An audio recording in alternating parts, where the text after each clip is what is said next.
Graça e paz, igreja. Amém. Vamos abrir a palavra do Senhor em Ruth, capítulo 3.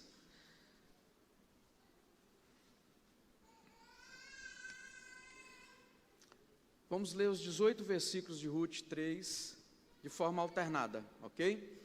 Mesmo assentados, Ruth, capítulo 3, do verso 1 até o 18, de forma alternada. Disse-lhe Noemi, sua sogra: minha filha, não hei de eu buscar-te um lar para que sejas feliz?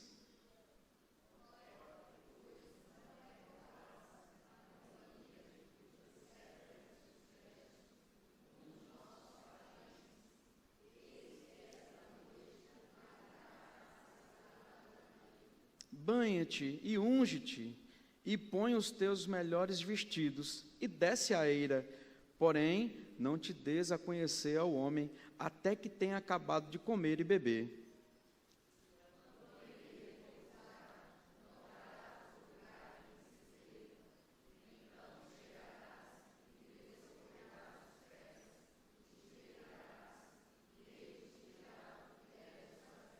Respondeu-lhe Ruth: tudo quanto me disseres, farei. Verso 6, igreja.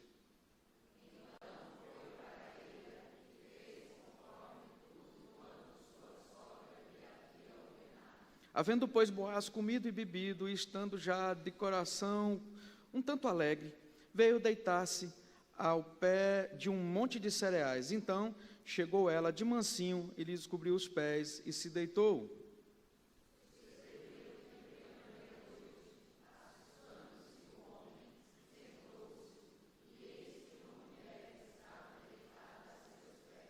Disse ele: quem és tu?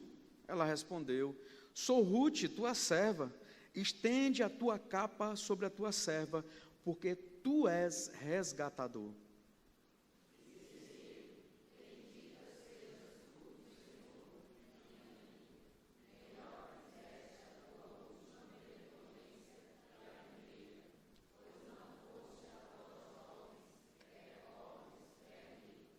Agora, pois, minha filha, não tenha receio, tudo quanto disseste eu te farei, pois toda a cidade do meu povo sabe que és mulher virtuosa.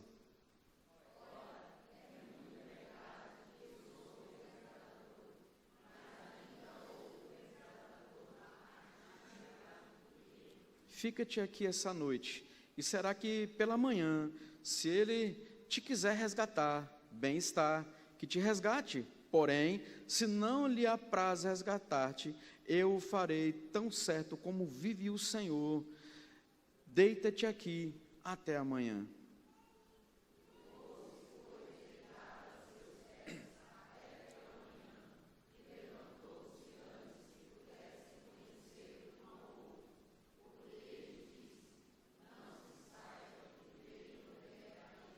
Disse mais: dá-me o manto que tens sobre ti e segura-o.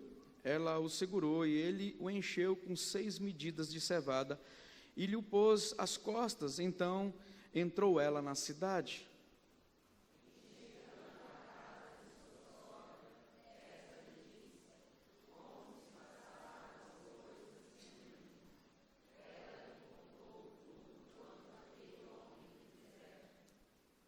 E disse ainda: essas 6 medidas de cevada, ele mas deu e me disse: não voltes para tua sogra sem nada.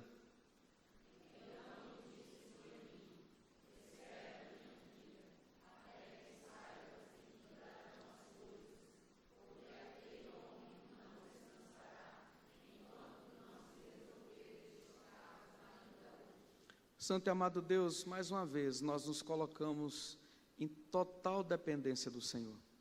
Se o Senhor não falar ao nosso coração, Deus, nós nada entenderemos e nada aplicaremos em nossas vidas.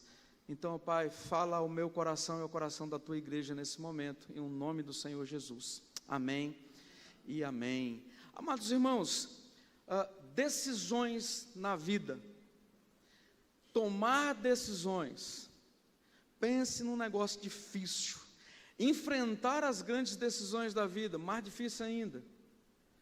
Talvez nós estejamos pensando em fazer grandes negócios, em dar sim para grandes empresas que estão talvez nos procurando para trabalhar.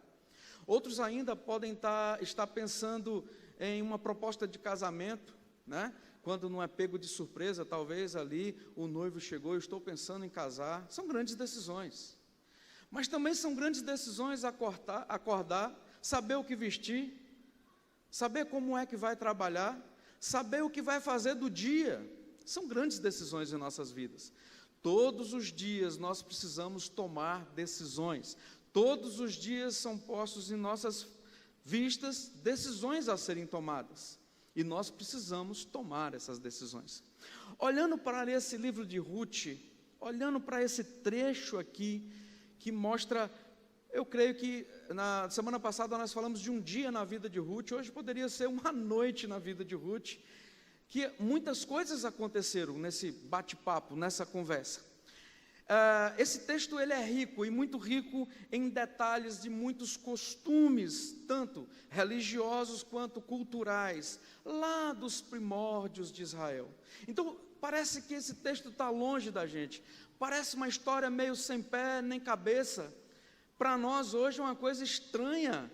Como assim a minha sogra vai falar para eu tomar um banho, passar uma alfazema e deitar no pé de um homem? É estranho isso, não é verdade? Parece estar distante de nós, mas na verdade, esse texto contém lições para a minha vida e para a sua vida. É onde está registrada a vontade de Deus. E é essa vontade de Deus que nos ajuda a enfrentar as grandes decisões de nossas vidas. Se não é a vontade de Deus em nossas vidas, nós não conseguimos enfrentar as grandes decisões da vida. O objetivo dessa noite é compreendermos, à luz da palavra do Senhor, é aprendermos, à luz da palavra do Senhor, essas lições. E, por fim, aplicar essas lições no nosso dia a dia.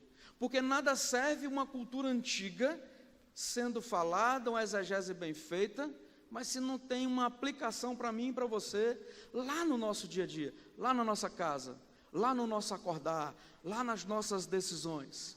Então eu quero pensar com os amados hoje sobre algumas lições que nos ajudam a enfrentar as grandes decisões da vida.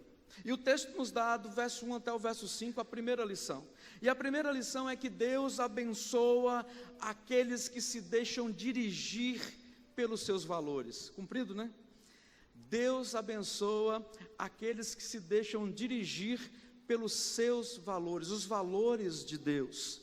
Deus tem um punhado de valores que nós precisamos definitivamente nos deixar dirigir por estes valores, e não pelos valores do mundo, e não pelos valores culturais, mas pelos valores do Senhor. Do verso 1 até o verso 5, nós vemos uma narrativa bem interessante, que é Noemi dizendo assim: minha filha, eu preciso arranjar um marido para você, um lar para que você seja feliz, disse o verso 1.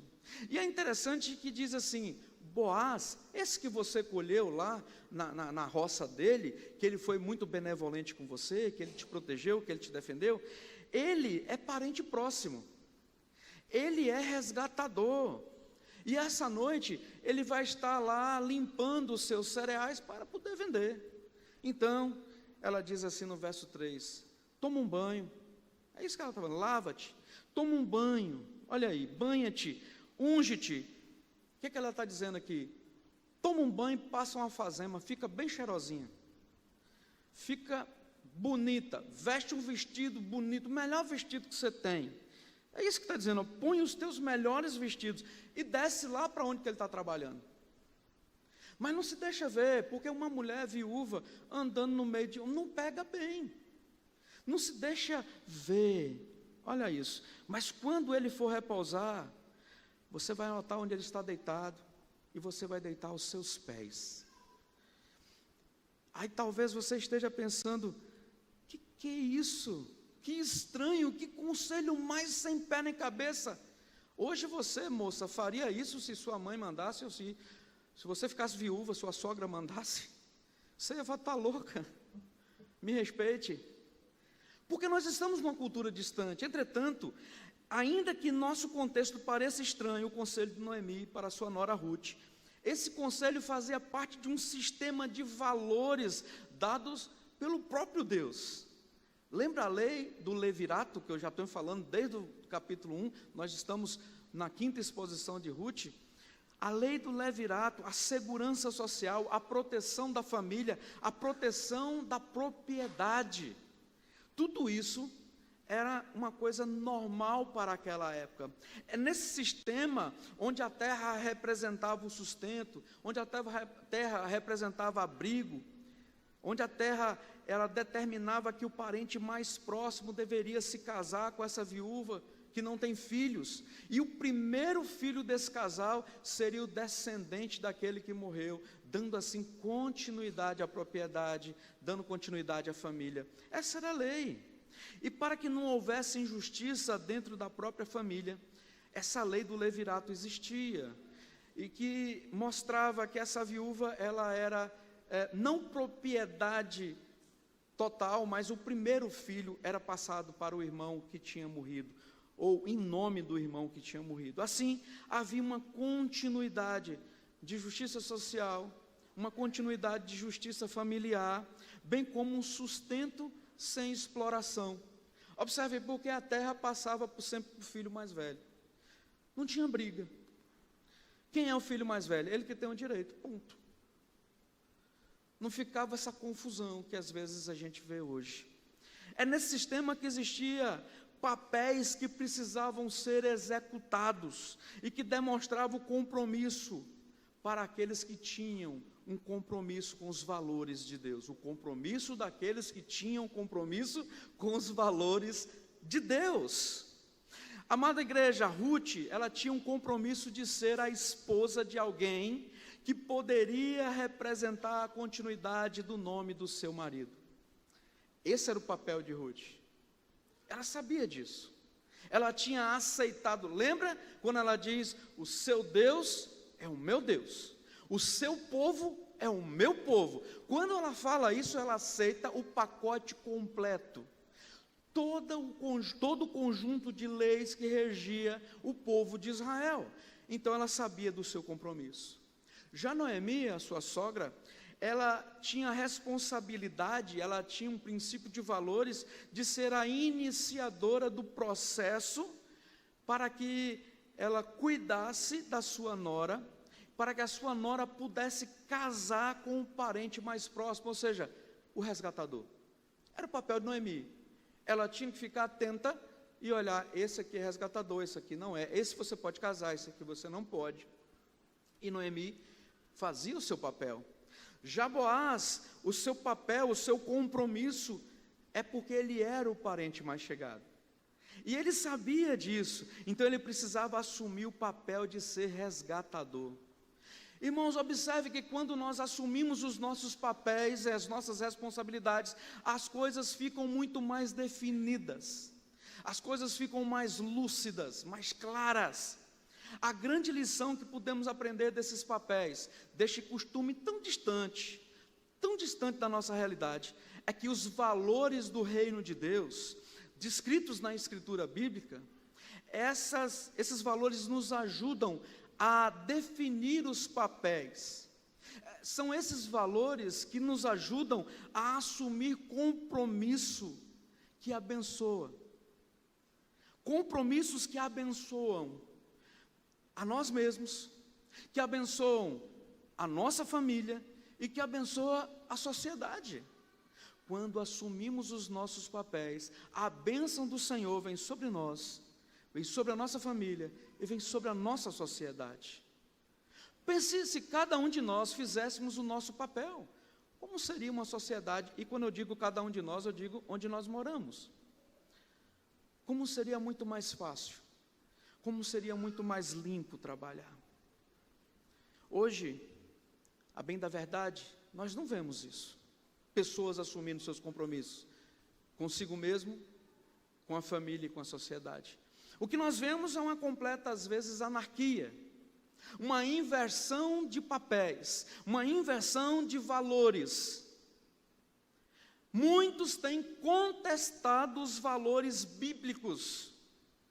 Muitos, e pasme igreja, no meio da igreja, não propriamente no meio da segunda igreja, mas no meio da igreja do Senhor, tem se levantado e tem contestado os valores bíblicos, tem contestado os papéis que a Bíblia nos impõe. Ah, pastor, mas isso é relativo. O que é relativo? A moralidade é relativa? A honestidade é relativa? A verdade é relativa? O que é relativo? É porque você quer viver na relatividade? É só porque você não quer?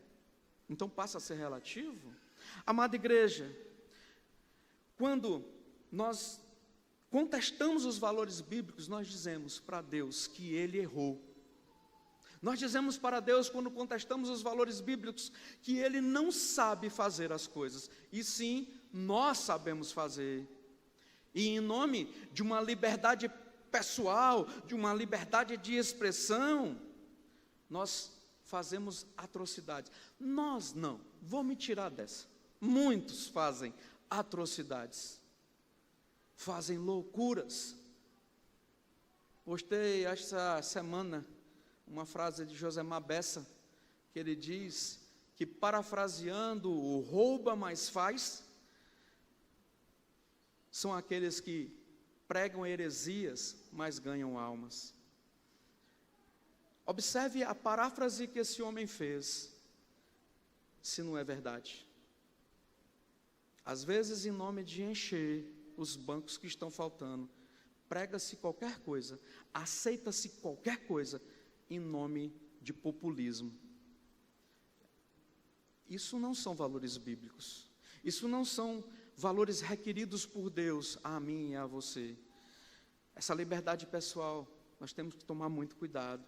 O resultado dessa liberdade pessoal, o resultado desse querer fazer, não importando como, o resultado disso é um caos moral, é um caos social, que todos nós estamos percebendo. Não é possível que você não consiga ver o caos que está o mundo, não somente a nossa cidade, o nosso estado, o nosso país, mas todo o mundo. Observem que os grupos LGBTs, eles não aceitam mais simplesmente homem e homem, mas um homem e dois homens, um homem, uma mulher. Eles não aceitam mais simplesmente uma mulher e outra mulher, mas um homem, uma mulher e um animal. Eles não aceitam mais um homem, um animal e uma mulher, mas tem que colocar uma criança no meio. Um abismo puxa outro abismo. Toda vez que em nome da liberdade pessoal, do relativismo entra, a palavra sai. E o resultado disso é um caos moral, é um caos social, porque o espiritual já se perdeu há muito tempo. Igreja amada, o valor da família tem sido trocado pelo egoísmo. Escuta só, o valor da família tem sido trocado pelo egoísmo. E esse egoísmo tem impedido-nos de fazer qualquer tipo de sacrifício por amor. Eu não lembro quantos quilômetros que era, mas eu andava uma ruma de quilômetros para ver a Sumaia. E quando tinha que ir embora era ruim, que eu só ia ver no outro dia. Hoje, às vezes, o namorado fica um mês sem ver, e quando vê, nem vê. Parece que eles fizeram um grupo de WhatsApp, estão conversando os dois no WhatsApp. Tem trocado os valores, os princípios, as coisas simples da vida, as coisas boas da vida. A igreja tem sido enfadonha. Amados, o egoísmo nos impede de qualquer tipo de sacrifício de amor. Qualquer loucura de amor.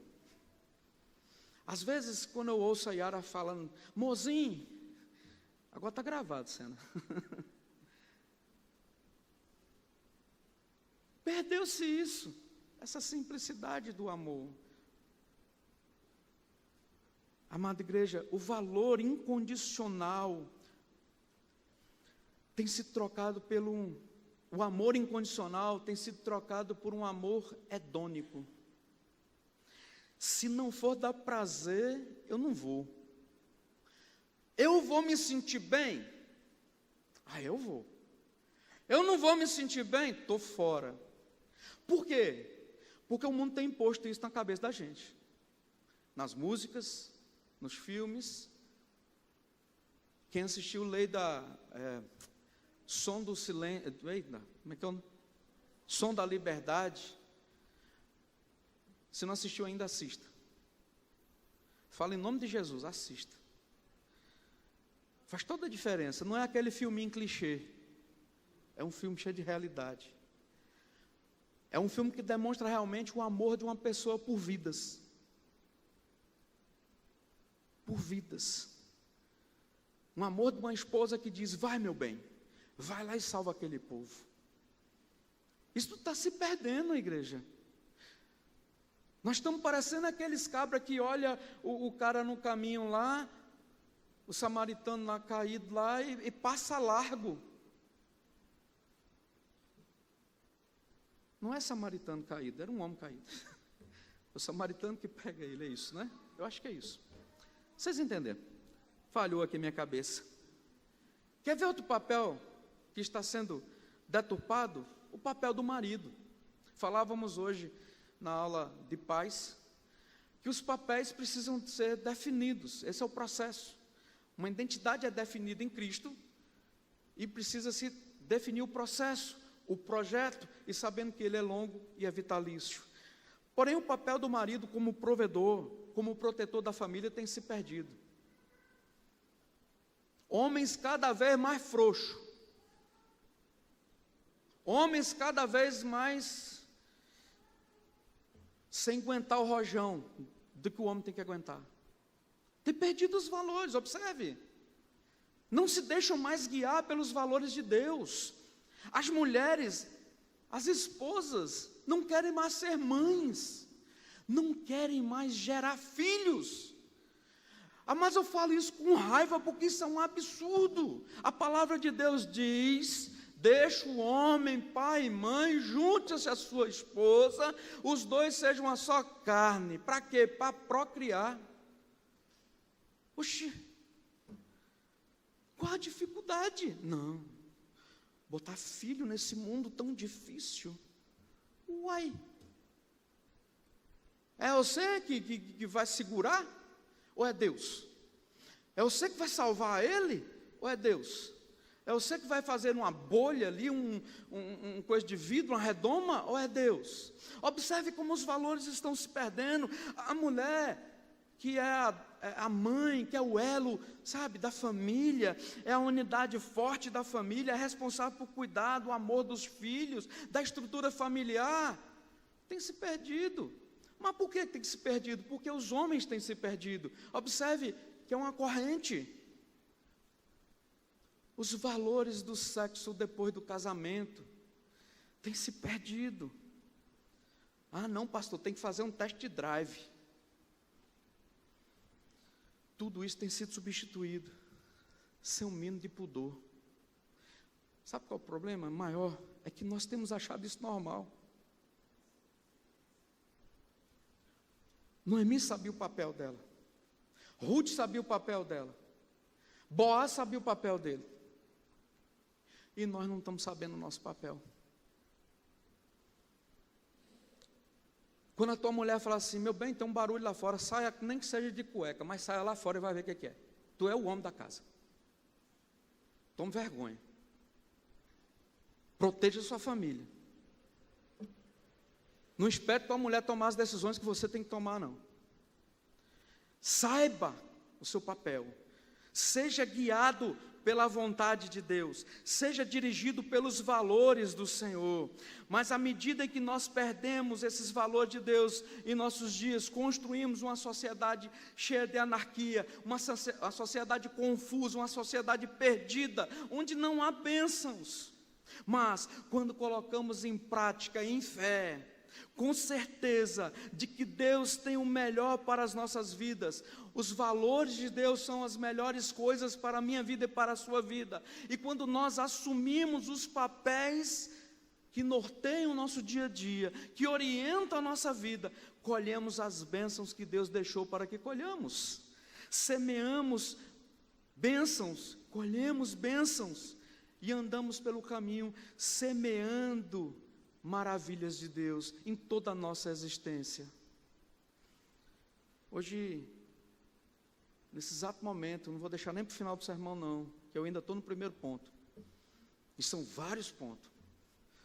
Já observaram que eu não falo a quantidade no início, para você não ficar contando. Eu já quero te desafiar a assumir os valores. Eu quero te desafiar que você pense no resto do sermão agora, a abandonar as atitudes que Deus abomina, que Deus considera pecado, e que você coloque em prática os novos papéis que o Senhor tem para a sua vida. Que nós abandonemos a nossa inépcia e agarremos com toda a força os valores que o Senhor nos dá. Está aqui a bula, querido, o manual de instrução, é só seguir. E nós sabemos que nós não seguimos nem um cadiquinho disso aqui, é bem pouquinho. Então, Deus abençoa aqueles que se deixam dirigir pelos seus valores. Mas tem uma segunda lição que o texto nos dá. Há coisas que não podemos deixar para depois, ela está encaixada nessa. Agora, se você olhar lá para o verso 18, o pastor vai terminar. Não, querido, é isso mesmo, vai lá, vai vir cá, relaxa, nós vamos expor os 18 versículos. Lá no verso 18, Noemi vai dizer assim: agora espere, minha filha. Lembra, ele sabia os papéis. Agora Noemi fala assim: ô filhota, espera aí, até saber o que acontecerá. Olha a certeza de que Noemi acreditava no poder de Deus.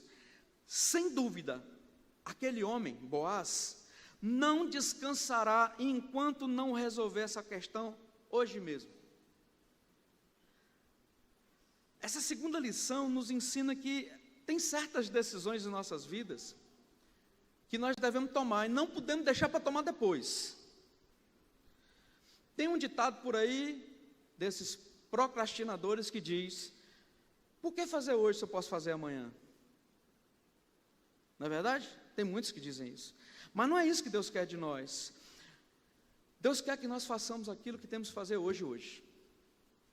Boaz foi capaz de entender que a atitude extrema tomada por Ruth, de se deitar aos seus pés, mediante os conselhos da sua sogra Noemi, não representava uma imprudência em seu coração.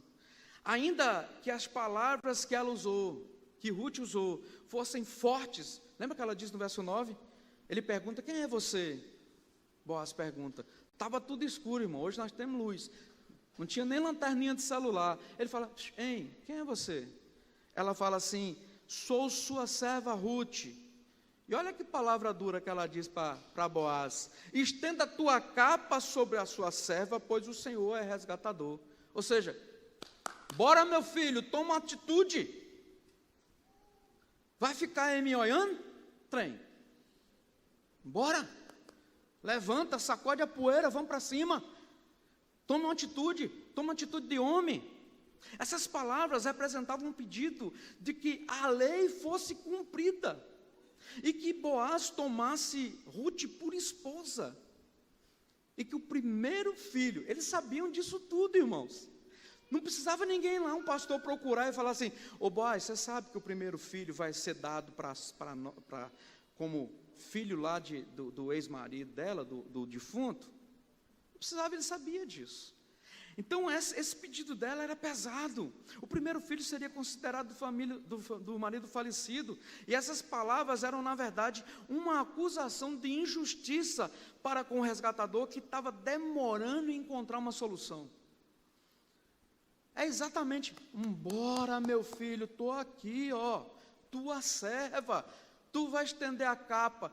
Ou seja, vai me tomar como esposa ou não vai? Hoje talvez a pessoa iria para o Instagram e postaria uma foto triste e diria: decisão difícil a tomar. Eu tenho uma obrigação, mas não sei se eu vou levar essa obrigação a sério. O que eu faço? Abre uma caixinha de pergunta. Imagine, amados irmãos, isso fica claro pela maneira como Boaz reage. Olha o verso 10. Boaz respondeu: o Senhor a abençoe, minha filha. E chamar de filha era um caráter já de que eu vou lhe resgatar, você vai ser da minha família. esse seu gesto de bondade é ainda maior do que o primeiro, pois você, é engraçado Boaz falar isso, né? O seu gesto de bondade foi maior do que o primeiro. Qual foi o maior gesto de bondade que ela tinha feito até agora? Seguir a sogra dela, independente do que ia acontecer, para sustentar a sogra dela. Agora, deitar aos pés de Boaz e dizer, eu sou sua serva, me resgata, foi maior do que o primeiro. Por quê? E ele explica, porque você poderia ter ido atrás dos mais jovens, dos ricos, ou pobres, mas jovens. Boaz provavelmente já era da idade do Márcio, assim, uns 50. E no verso 11 ele vai dizer, agora minha filha, não tenha medo, farei por você tudo o que me pedir. É maridão, era o mozinho dela. Todos os meus concidadãos sabem que você é mulher virtuosa. Eu vou fazer tudo o que você está falando. Você não está querendo que eu te resgate? Eu vou te resgatar. No entanto, essa atitude extrema poderia colocar em risco a moral e a dignidade de Ruth. Por isso, ele precisava tomar uma atitude imediata, num só dia. Nada podia mais esperar, ele tinha que resolver aquele embate, era naquele amanhecer. Amados, isso acontece em nossas vidas. Há coisas que não podemos deixar para amanhã. Há decisões que precisamos tomar hoje mesmo. Há compromissos que não podemos adiar, pois à medida em que fazemos isso, nos tornamos repreensíveis e escravos dessas decisões diante de Deus e diante dos homens. Quanto mais demora, pior fica. Você não pode adiar decisões de fé. Boaz falou, eu vou fazer isso hoje ainda. Nós não podemos adiar decisões de fé. O Senhor Jesus precisa ser o Salvador da sua vida hoje. Ei, você pode morrer amanhã, ou daqui 10 minutos. Jesus precisa ser o Salvador da sua vida hoje, agora. Você não sabe o dia de amanhã. Eu não sei. As entregas que nós temos diante dos pedidos do Senhor, nós temos que fazer hoje. É difícil quando você vai evangelizar e a pessoa fala, eu sou tão jovem, eu preciso ainda curtir a vida. Eu não vou empatar a minha vida sendo crente. Os vínculos que precisam ser quebrados hoje. A devocional de amanhã vai ser sobre morte e vida. A devocional de amanhã vai dizer que um trigo, ele cai no chão e ele precisa morrer para poder frutificar. Porque se ele cair no chão e não morrer, está lá em João 6, ele fica só. Mas se ele morre, ele frutifica. Então tem coisas que precisam morrer nas nossas vidas, para que a vida cresça dentro de nós. Decisões de fé.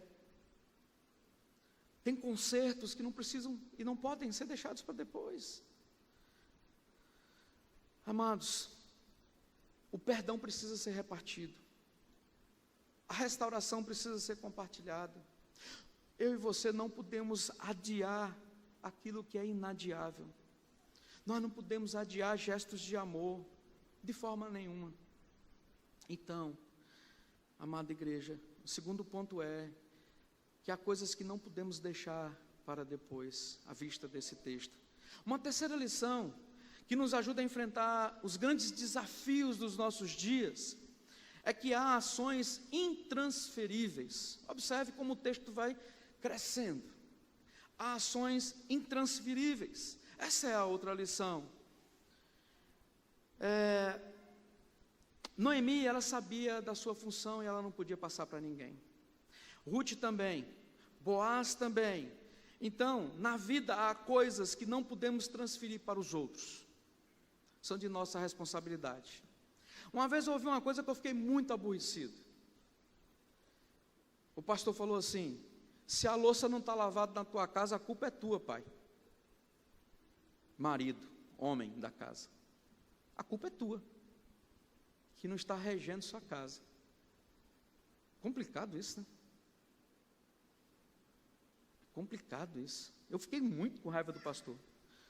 Depois eu fui entender que se eu sou o cabeça da casa, realmente a culpa é minha. a culpa é minha.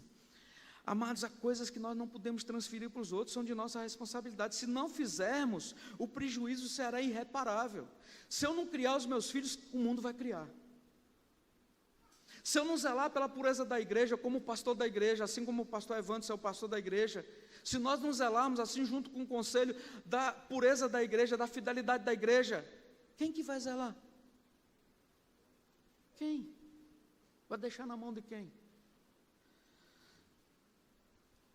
Isso me faz lembrar a história de Davi, quando ele tentou transferir o cuidado dos seus filhos, especialmente do seu filho Absalão, para que os irmãos cuidassem. E deu ruim, deu muito ruim. E às vezes nós temos transferido a criação dos nossos filhos para a família, para amigos, e o pior de todos, para a babá eletrônica. E não estou dizendo daquela que filma o menino, não, tá? Babá eletrônica são TVs celulares que têm roubado a cena.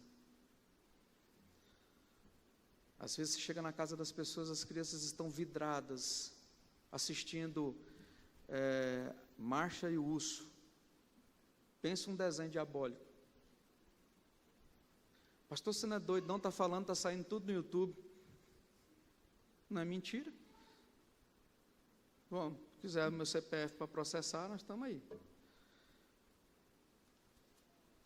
As crianças ficam irritadícias, malvadas, cheias de esquema para fazer contra os seus colegas. Aí é um desenho, pastor, qual o problema? Tá bom, então deixa o desenho educar seus filhos. Transfira a sua obrigação de pai e mãe para a TV. O coração dos nossos filhos só pode ser tratado por nós, que somos emissários de Deus para fazer isso. A nossa fé, ela é intransferível. A nossa fé é intransferível. Não tente transferir o intransferível. Todas as vezes que fazemos isso, colhemos frutos amargos de dor, tanto quanto aqueles que amamos, quanto aqueles que nós cuidamos. Queridos, assuma as responsabilidades, tomemos decisões, buscando na graça de Deus, porque Ele é o melhor conselheiro. É nele que nós temos respaldo. É Ele que vai nos fazer e vai nos dirigir nas etapas de nossas vidas. Ele é o único que pode nos ajudar naquilo que é intransferível. Em quarto lugar,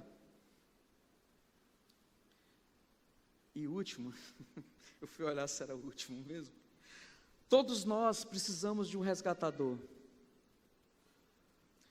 Essa lição que nós aprendemos para tomar decisões em nossas vidas, é botar na nossa cabeça, que eu e você precisamos de um salvador, de um resgatador.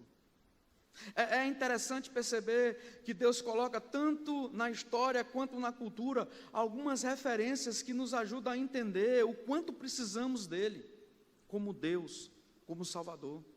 Nós chamamos, em termos teológicos, essas referências de tipos de Cristo, modelos que nos ajudam a referenciar o que Jesus veio fazer entre nós.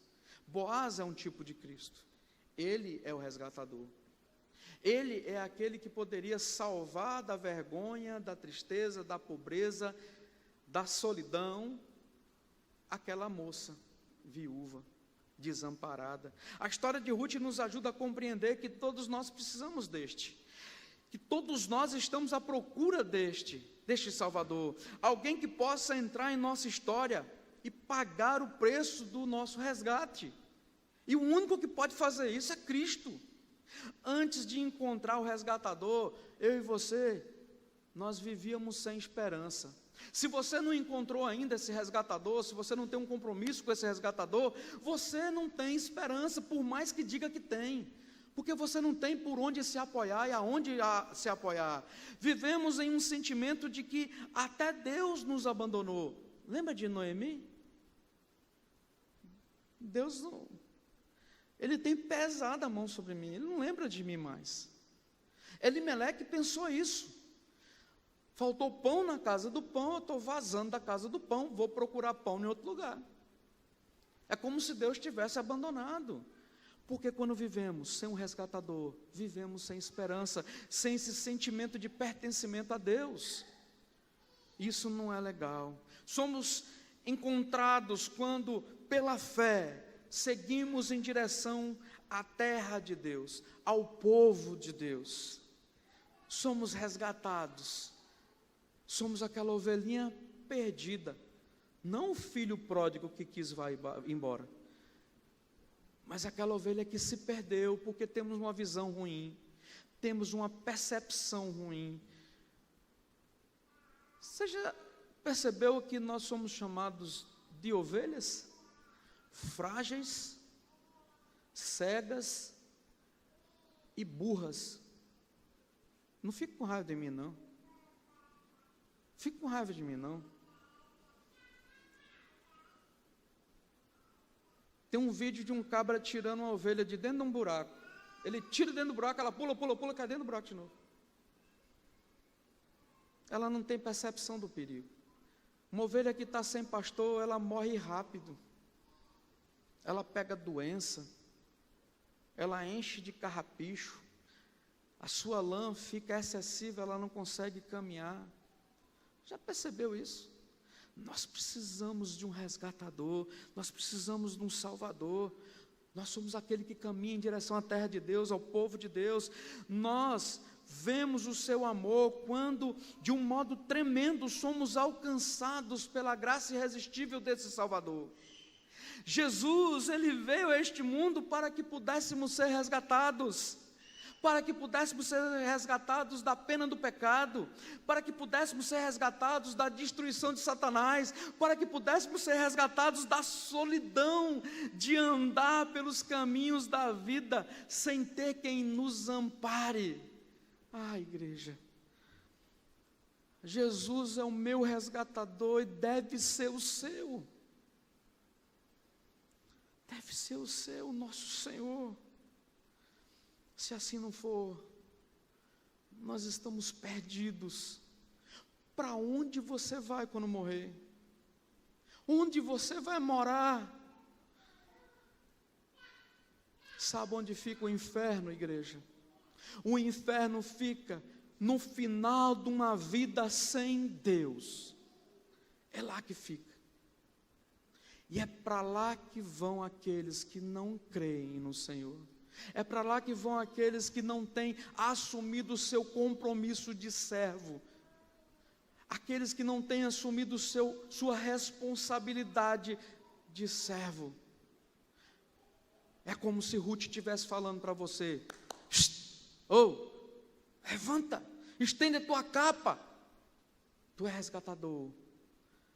Amada igreja, eu quero concluir, só recapitulando rapidinho, 4 lições que nós vimos nessa noite. Deus abençoa aqueles que se deixam dirigir pelos seus valores, pelos seus papéis. Em suma, assuma o seu papel de homem, assuma o seu papel de filho, assuma o seu papel de esposa, assuma o seu papel de mãe, assuma o seu papel de amigo, de amiga, assuma o seu papel de crente, assuma o seu papel de profissão de fé. Tu prometeu aqui na frente, ou na igreja que você foi feita a profissão de fé sua, que você sustentaria a igreja com a tua presença, com os seus dízimos e com as suas ofertas. Sejam fiéis em nome de Jesus.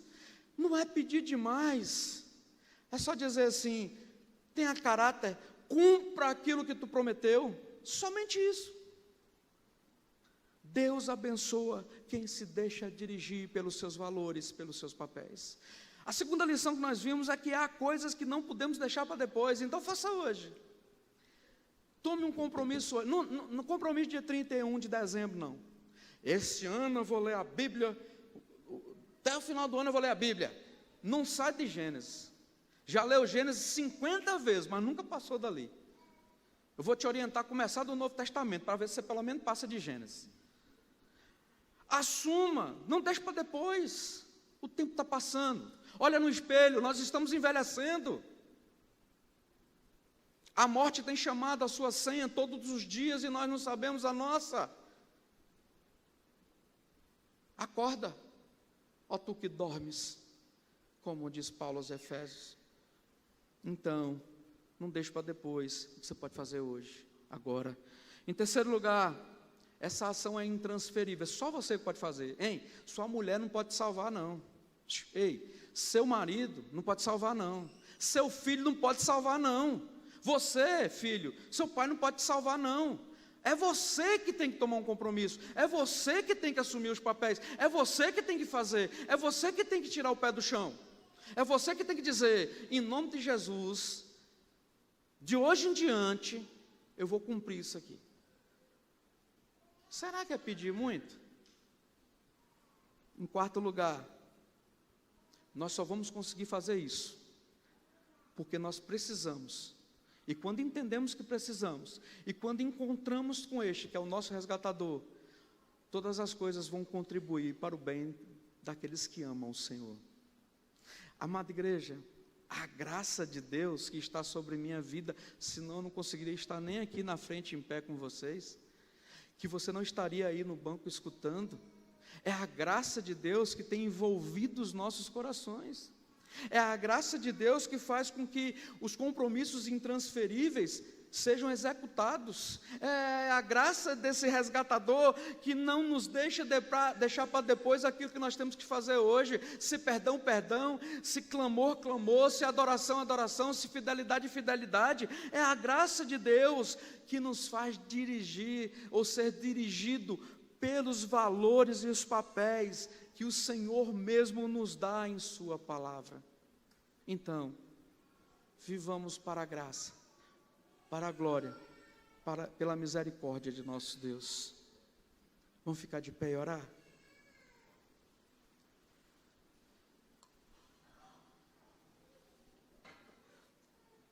Santo e amado Deus, nós te agradecemos, que a tua palavra nos confronta, Deus. Primeiro a mim, pecador, miserável, corrompido pelo pecado, eu careço de ti, ó Deus. Mas meus amados irmãos que aqui também estão, ó Deus, carecem de ti. Por mais que busquemos, ó Deus, a bondade do Senhor, a andar nos teus caminhos, nós pecamos, ó Deus. E nós carecemos que o Senhor nos resgate de nós mesmos. Nos tire, ó Deus, desse tremendal de lama que entramos todos os dias, como a tua palavra diz, como uma porca que revolve a lama, como um cão que come o próprio vômito. Nós lhe pedimos, ó Deus, encarecidamente, tem misericórdia de nós. Trabalhe em nosso coração a ponto, ó Deus, de nós corarmos de vergonha e vivermos o compromisso que o Senhor tem colocado para que vivamos.